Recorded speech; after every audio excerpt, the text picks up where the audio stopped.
I'm living through the love winds. I'm living through the love winds.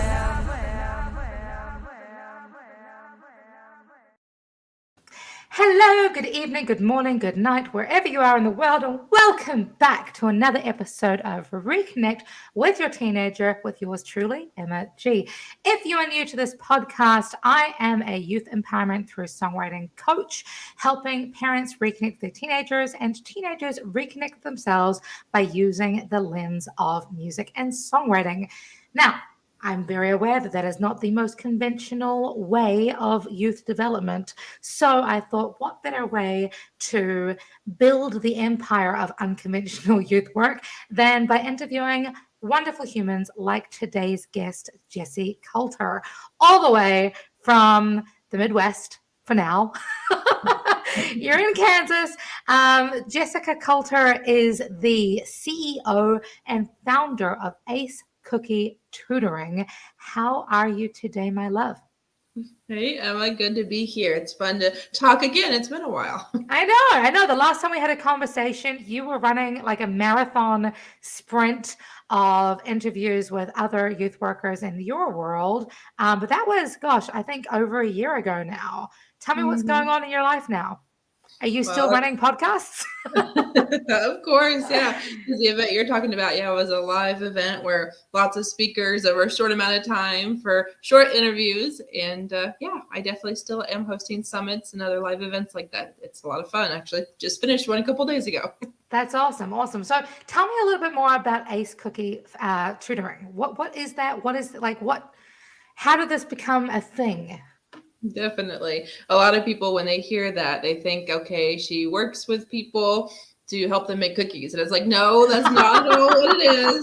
So it's like, okay, I'm in transition right now. Is it like Ace Cookie Tutoring and Study with Jessie, or is it Study with Jessie and Ace Cookie Tutoring? So to make it way more clear, we're all about study skills. And so I guess the short answer, Emma, would be that, I'm a tutor, and it's middle school, high school, college kiddos. And most people think tutors work with students to help them pass a class, a paper, a test, whatever. And it's like, yeah, that works. That's good. That's what I do too. But it's not the focus anymore because it's not the answer. It's not going to fix the problem, which I know we're going to talk about in a little bit. I mean, yeah, I think so. You opened a can of worms. Let's go. Let's go there.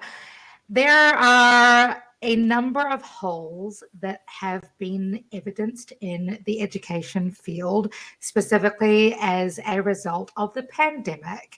And I think a lot of people have recognized that as a result of those holes, it also has a dramatic effect on how young people are functioning mentally, emotionally, socially, intellectually, all the things. So let's dive right in. What prompted you to wanting to found Ace Cookie Tutoring? Yeah, to me, the answer is pretty simple. I'm the nerd, I'm the person that's always loved to learn. I was always the person that, if the teacher didn't send home homework, I was like, well, what am I going to do tonight? Like, what's my weekend supposed to look like? And, I love that. That's what I was. And so when I started tutoring, I realized not every student was like me. Like, that was kind of an eye opener. Like, what do you mean you don't want A's? Like, why do you just want to pass? Like, that was weird to me. And I know better now. The more students I work with, the more I'm like, okay, we're just trying to get through, some of us. But I realized every single student I worked with was missing at least one study skill. I mean, I'd ask them to take out their notes, or I'd ask them, what's due tomorrow, or, what do we need to work on? And they tell me, I don't know, or what are you talking about? Why would I have that? And I realized, okay, I need to do more than just help you get through this class, because you're going to have the same exact problem next semester, maybe 3 years from now, that there's something more going on. Mm-hmm.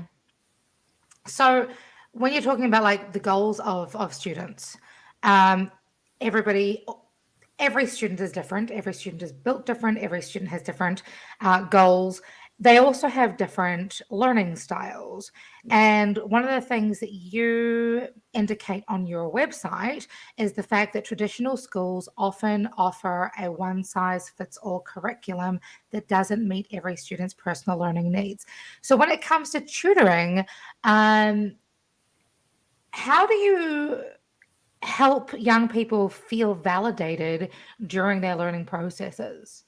Mm-hmm. I think it's a very good question. And so the simple answer really comes down to those three learning styles that I think pretty much everyone's familiar with, the idea of being auditory, visual, or kinesthetic. And I know you can break it down way more than that, and that there's even more learning styles, but that's where I focus because those are the big ones. Those are the ones that truly matter. And so I teach all students I work with that go through my Love to Learn study program the same 11 study skills, but those 11 study skills are changed or kind of personalized based on each student's learning style and also based on their interests. I mean, if I'm working with a kiddo that loves baseball, I'm going to talk about note taking this direction. But if I'm talking with someone who loves theater, we're going to talk about organization and time management much differently than we would related to baseball. So that's what my program is all about, is the fact that it's all one-on-one, because you don't want to have a group of kids that learn differently, let alone group kids that have different interests. I mean, that's what school is. And so that's the whole point of tutoring, is it's all one-on-one, it's all personalized, and it gets a lot more buy-in from students because they realize, it's just Jessyka, it's just me, and we can talk about whatever we want as long as we cover what we need to cover. Yeah. Establishing that relationship, that strong foundation of a relationship between educator, mentor, coach, and student is so important. It's funny because I've been working in the youth development field for 10 years now, but I actually come from an education field myself. And one of the things that I found really beneficial for the way that I was taught to teach was through Indigenous teaching practices, through the tikanga Māori practices in New Zealand. And one of the things that, there's a whole bunch of teaching principles that come from Indigenous teaching practices that I think really kind of filter into what you're saying, because so many Western approaches to teaching just don't necessarily look after the person as much as they look after the collective, and then people sort of fall by the wayside. Do you have like core teaching principles that you specifically like to hone in on? Definitely. I mean, the big one that I always focus on is the fact that every student can learn. I mean, I know that, parents know that, but not all students know that. And so, I mean, I always do my best to get that message out there. The fact that it's never that someone's dumb. It's never that someone's unable to learn. It just literally is, does that person, that tween, that teen, that college student, that whatever, actually have the skills to study and actually have the skills to learn, because he knows how to. Yeah. And making sure that it's like feels not just accessible, but of interest to them, like you said before about like the baseball versus theater. I remember in high school, hated trigonometry with a passion until I was playing pool with somebody one night, and they were like, you do realize this is just triangles. The entire game of pool is just triangles. I'm like, mother trucker, that's what the heck? That's crazy. So the name Ace Cookie Tutoring. Now that I'm in the youth development field, using education and music and things to help young people figure out their emotional, mental, and social selves. When I see your name, the first thing that comes to mind is the ACEs format of the adverse childhood experiences. Because in youth development, at least for the way that I was, taught, a lot of my work is focused on the adverse childhood experiences that my clients, and young and old, have all gone through. Does that have anything to do with the name of your business? Like, is this like adverse childhood experiences with learning, and Queen Jessyka is here to help save the day? Tell me about that. Oh goodness, I don't know if it was quite as noble as that. I can't say that it was. So I mean, it comes down to I tutor the ACT a lot as well. And so that was kind of step number one, is that it's like, okay, I want to have something that the acronym would be ACT without actually having, all the legal issues of being an ACT. Gotcha. Okay. And then also, I love cookies. I mean, I do. I mean, so Who it's doesn't? one of Let's be those real. things where I wanted to tie the love of baking in with the love of tutoring. And so I thought it was a good idea, for anyone that is listening and, is thinking about a name for business. The market research would have been a good idea to realize, cookies would have led them to the wrong direction instead of realizing an after school snack like milk and cookies. That's where my brain was going. Oh, I Yeah. like that.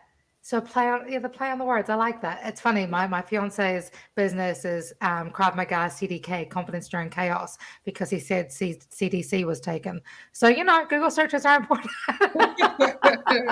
No, I love that. I love that. So you offer private tutoring for content related needs, including ACT prep, proofreading high school and college papers, essay writing, and middle school core subjects, including math. Mm-hmm. Math, I think, is one of those subjects that most Gen Zers in particular kind of freak out about. And I feel as if, or at least I've seen evidence of, a lot of young people now turning to the likes of TikTok and Instagram Reels to get those kind of math hacks or school hacks. Are you involved with helping people navigate that space as well? Because I feel like a lot of parents are freaking out about their kids like going to these social media apps and thinking they're not actually learning anything. I mean, it's kind of funny how many students I work with, they're like, oh yeah, I watched a TikTok, or I watched a reel, or, and so sometimes I feel like what I'm teaching them is validated by something else they've seen. They feel like they can believe because someone else said it. So if you said it and someone else said it, it must be true. Validation through TikTok. I love that so much. Yes, yeah. So does that mean that you have a TikTok channel coming up soon? Oh, it's one of those things. I feel like this is probably something you struggle with too, Emma, is that I feel like I work with teens directly, but yet they're not the ones that hire me. And so it's like, okay, do I speak to the parents? And specifically moms is kind of where my direction is, or do I talk to the teens? Because it's like, okay, yeah, I could produce so many resources for the teens specifically, but yeah, at the same time, are they going to be looking for me? And so for me, all my material is for the parents. And then when I work with the teens one-on-one, so that's kind of what I do. So I guess a short answer would have been, Emma, that, I have Instagram, I have pretty much everything but TikTok, and I plan on keeping it focused on the parents for now. Fair enough. So that's an interesting thing, because I think a lot of youth workers in particular, unless you're,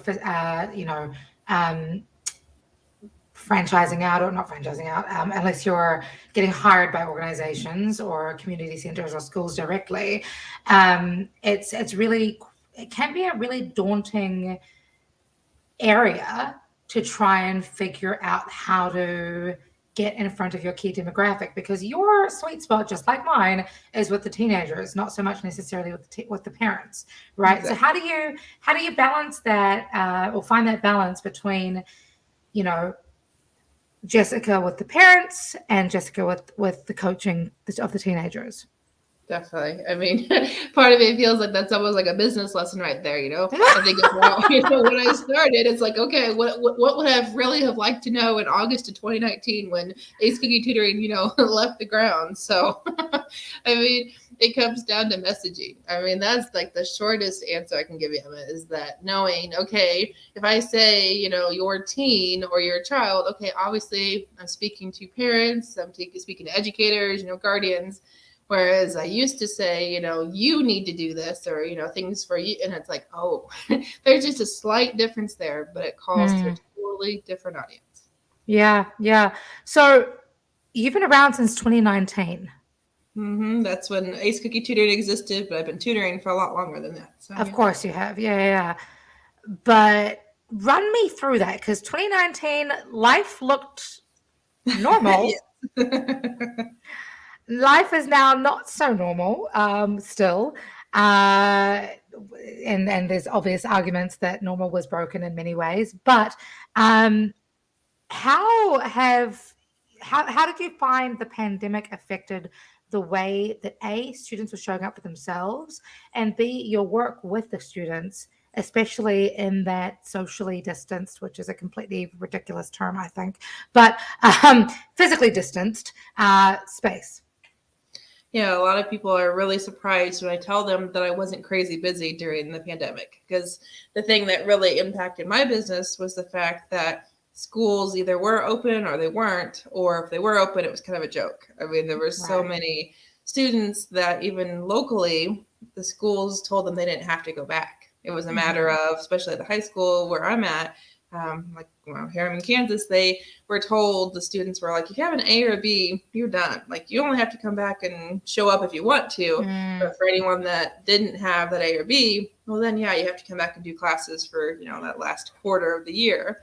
So honestly, it was one of those things that was really slow for me professionally. And then going back, I also substitute teach. And so, yeah, going from that I only started in January before the pandemic. So, having like a month of normalcy. And then all of a sudden subbing was new district, new rules, like everything.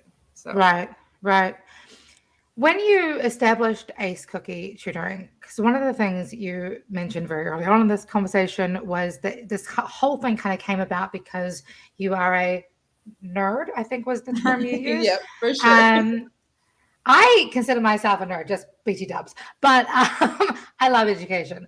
But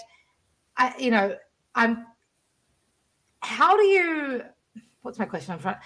I'm trying to badly say this, but when it comes to engaging your students, do you feel that you are also connecting with fellow nerds, or are you like, what's the demographic that you're really finding yourself working with, and how do you make sure that you feel or that the teenager feels connected with you as you go through your coaching with them? Definitely. I think that's an interesting question, because I feel like there's like 2 or 3 buckets of students. And I don't know if this is what you see too, Emma, but for me, as a tutor, I see the kids that have never gotten it. Like, they just think they're dumb. They think that they're just a bad student. Like, they just think nothing's ever going to work for them. I also work with the students that have never failed before. And so they have no idea what it's like to have to study, to have to try. And then you've got the kids that are in the middle, which, some things go really well. So they're like, well, I'm great at math, or, well, English has always been easy. And then everything else is and. So I feel like there's 3 very different groups of kids. Now, most parents, as soon as they hear that I was, valedictorian, that I had straight A's since 4th grade, they think, oh, she didn't have to try. Like, it was just easy, smooth sailing. And that's part of the reason I tutor, is because it's like, no, there was never a single class where I just showed up and got an A on the test. No, it was 12 hours per test that I studied, no matter if it was a 5th grade test, a 7th grade, all throughout. That's what I did. You said something quite profound just now, or at least it feels profound to me. And that is the fact that a lot of students, or many students that you work with, have not experienced failure before. Failure is such a tricky buzz topic at the moment, I feel, because there's been a lot of talk about how failure is one of those things that often breaks a person. And in the education space, especially when you're a teenager, to fail often results in teenagers feeling like they're a failure. One of the things that I'm super passionate about is making sure that they recognize that from the failure comes growth, comes an opportunity for new beginnings, an opportunity for newfound skills, an opportunity for newfound music, obviously. With you, how does your work foster a sense of happy failure or healthy failure? The thing I try to get across is the fact that even though you failed up till now, you don't have to continue to fail if you don't want to. I mean, we're all just a decision away. I love that. No, I mean, it's one of those things where, I'm not a very wooey person. Like, I didn't truly believe in any of the thoughts and things. I've been giggling about your sign, because it's like, I believe it now. But man, before I had a business coach and went through a lot of kind of the mindset stuff, I would have told you it was nonsense. But Yeah. so when I work with students, that when I tell them, if you think you're going to be bad at this class, or you think that test is going to go badly, it's going to. And they look at me like, what's wrong with you? It's like, yeah, I was there myself, but I think about, okay, how did I do so well in school if I didn't believe that back then? And I think about my goal. There was nothing ever in my mind that said I couldn't be valedictorian. And there was nothing that ever told me I wasn't going to earn an A. I mean, even when a teacher literally said, Jessica, I can't teach you. And that's truly what started the tutoring for me was, okay, I need to find someone to help me because I want this class. I want to get this grade. I want to, make this dream a reality. And I was like, oh, that's really what it was, is I knew I could do it. And so that's what I help other students realize too is, yeah, you want it, make it happen. Yeah, yeah. It's like that story of Roger Bannister. Are you familiar with who that is? Mm-mm. He's the guy that broke I think it was the 9-minute mile.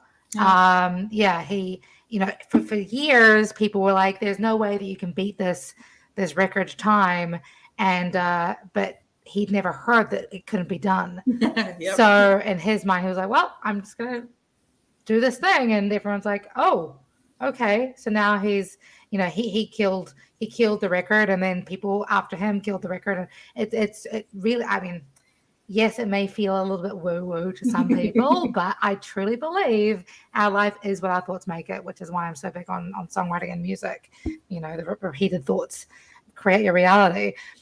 With regards to, so on that same sort of note, sorry, I'm full of puns today. On that same note, when it comes to our thoughts becoming reality, how do you navigate students who really struggle with reframing those thoughts? Because often, at least in my experience of teaching, is from a plethora of backgrounds, whether it's lower decile communities up to high decile communities.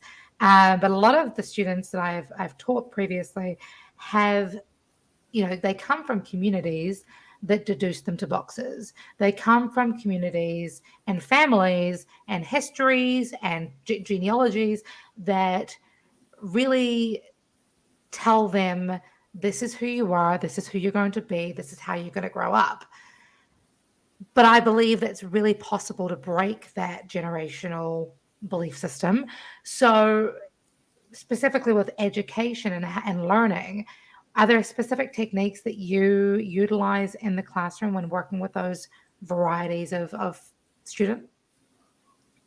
I think the answer to that comes to, I'm lucky that pretty much all the students I work with come to me because their parents value education. So, I mean, good or bad, I mean, it's one of those things where I don't truly ever get a chance to talk to a parent one-on-one, whether it's a phone call, Zoom call, whatever, unless they actually see value in their teen learning how to learn. Like if they don't think it's important for their teen to have these study skills, to know, how to actually take notes, how to organize, whatever the skill is, I'll never really get a chance to talk to them. But at the same time, when I work with students as a substitute teacher, or when I've been a parent in the past, and I had a classroom full of kids that, like you're talking about, different backgrounds, I treated everyone the same. I mean, I had the same expectations of everyone. I mean, one of the students I always talk about in my webinar that I'm actually giving today is a student who sat in the corner, refused to go to class, and was a parent in a special education classroom, but he sat in the corner on his computer all day playing games. And he just thought, this is going to be like last year. I can just sit here and the teachers are going to leave me alone, and who cares if I graduate because it doesn't matter to me. And I sat down on the floor next to Emma for like 2 weeks. And he realized, okay, Miss Coulter's in my space. She must want something. And he finally realized, okay, well, I put the computer away. I get to work. We do what needs to be done. And then she leaves me alone for the rest of the day. And so it was one of those things where, just because he didn't want to go to class and the SPED teachers weren't forcing him to go and his parents weren't saying, why is he not going to class? It was a matter of, I'd expect anyone to do their work, and they all knew that. And he was just kind of the lucky victim of the moment. Yeah. So that was a special education class. Mm-hmm. Mm-hmm. Awesome. because I mean, when people think of the term special education, and I know this because of my own neurological background with hydrocephalus, I think a lot of different ideas come to the forefront when we think about special ed, when in reality, special ed can show up in a multitude of ways, just like autism can show up in a multitude of ways. In fact, one of my good friends, Angela Lauria, runs an autistic podcast herself, and it's amazing. You know, people from Einstein through to Eminem are all on the spectrum. You know, with your approach to teaching in the special education field, how does does your approach differ in the special education classroom compared to one-on-one, for example, or a what the term escapes me, a very typical American space. Neurotypical, yeah. Yeah. Yeah. I mean, a lot of people are surprised because I get that question a lot too, you know, what's the difference? Sure. And I mean, for me, at least when it comes to study skills and just again, expectations, I mean, it's the same. I mean, everyone needs those same study skills to know how to learn. Everyone, you know, needs to do whatever it is they need to do. I mean, if it's getting the homework done, if it's studying for the test, I mean, and everyone needs to have a goal. I mean, that's the big thing that I see most often is that when I ask parents, you know, what's your teen working towards? They look at me like, what are you talking about? And I was like, well, I know you have a goal for your teen, whether it's a GPA, whether it's graduation, whether it's a certain job. But then when we talk to their teens, you know, because I usually ask for parents and their teens to be there when we first meet, their teens are like, I don't know. You know, some of them don't even want to be there. They don't even want to talk. They don't even want to be on camera. And so it's a matter of, okay, you know, that's problem number one, because what's the point of doing anything, you know, whether it's school related or outside of school, unless we have something we're working towards. So I don't know if it answers your question, Emma, or not, but no, similar. That's awesome. I mean, goal setting is everything. If you fail to plan, you plan to fail, with everything, but especially with education and teenagers in particular. Have you seen in your work much of an impact on young people's self-esteem and mental health, in addition to their as a result of their increased grades or their improved educational abilities? No, there's no doubt about that. I mean, there are so many students that I work with that they're not even willing to raise their hands in class to ask a question just because they're that scared, or they just, you know, don't think they can or should. And so, I mean, self-advocacy is a part of my program for that very reason, because there are some kids that have so much anxiety, or they're just so, you know, worried about what people are going to say about them, that it's like, okay, well, don't raise your hand in class. You don't have to do that. And so we talk about other ways they can reach out for help, you know, whether it's going before school, staying after class, sending an email. I mean, so many options. And then confidence is also part of my program, because again, it's one of those things where it's like, okay, your teen has to be confident enough to even start that assignment, let alone, okay, your teen did really, really well yesterday, but is your teen going to do well today? Depends on if your teen believes he can do it again today. Right. And attitude reflects leadership, obviously. So making sure that we have teachers and educators like yourself in the classroom or in the coaching space that inspire action, as opposed to forcing or simply, here's a slide, here's a book, now go forth and do your it's amazing to me. There are so many holes in the education system. This is amazing. Thank you so much for the work you do, Jessyka. I honor your work so much, because I recognize, you know, with the high performing students that I work with, through to the ones that are struggling, you know, I think that it's so important for our young people to know that there is a way to access enjoying their learning processes. Because when you fail to, you know, when you don't recognize the importance of growth, if you're not growing, you're dying. So it's like you're literally the the fertilizer that's helping these students' brains kind of come to life. Is there anything that you're working on at the moment that you are particularly excited about or that you want to share with people? Oh, I can tell you that I have my signature program, my Love to Learn Study program. And then because I do offer ACT tutoring, I've had a lot of parents ask about test taking strategies. So that will be something that comes out by the end of the year as well. Will be kind of either in addition to my current program or a separate program altogether. So that's pretty exciting. Fantastic. And of course, if people want to get in touch with you, you are Ace Cookie Tutoring on basically everything. Exactly. There's Facebook, there's Instagram, there's Ace Cookie Tutor on Twitter. But everything else is pretty, on brand and here to empower young people through education and a love of learning. I love that so much. Thank you so much for your time, Jessyka. And thank you, everybody else, for your time in listening to this podcast, watching, wherever you are in the world. If you are interested in learning more about Jessyka Coulter, go to acecookie.tutoring.com to help your teenager step into their superpowers when it comes to embracing education and taking control of their academic future. Of course, if you're interested in helping them level up their self-esteem and mental health even more, I would love to have a conversation with you as well, because what I do is use music and songwriting to help them put all of their learning juices together creatively into songwriting as they navigate the world of mental health. Until next week, friends, do you have anything else you'd like to say, Jessyka? No, it's been a pleasure, Emma. So thank you so much for having me. And I hope that if any parents are listening, that they, know that there is hope, that it's not that their teens don't want to learn, that their teens aren't lazy. It's just, do they know how to? And do they have the skills they need? You got to inspire the kids to want to do and be their best. Absolutely. Awesome. Be good, be kind, stay smiling. And remember, friends, don't forget to let the world, don't forget that you have the pen. Never, ever, ever let the world write your song for you. We're so caught up in listening to the hubbub of disempowering words, disempowering lyrics, disempowering labels. But that's not your reality. You have control, and I hope you guys have a fantastic rest of your week. Until next time.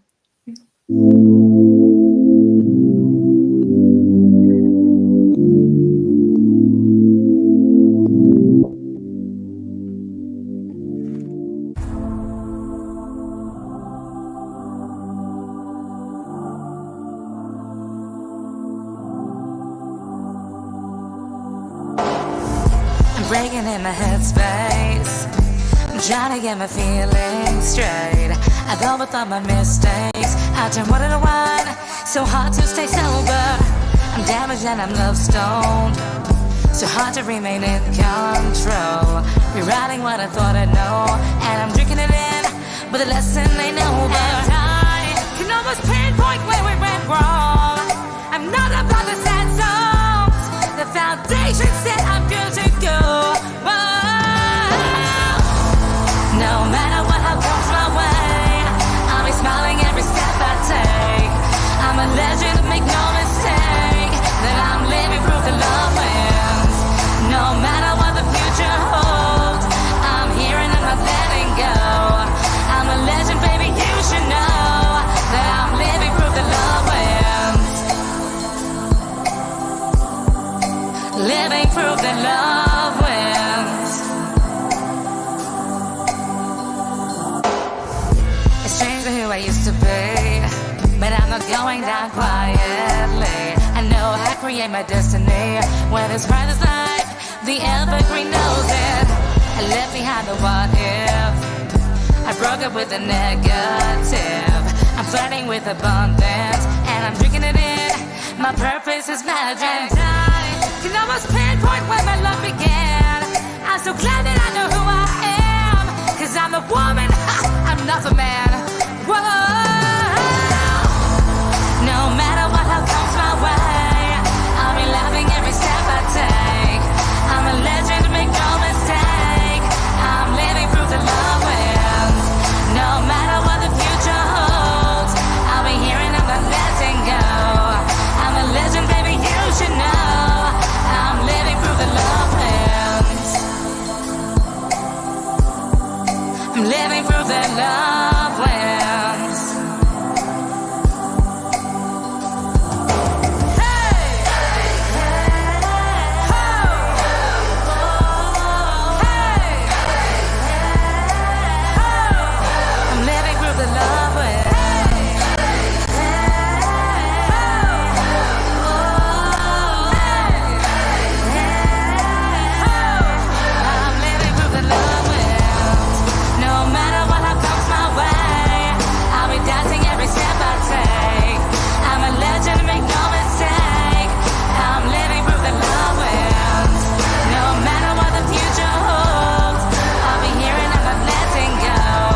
I'm living proof that love wins.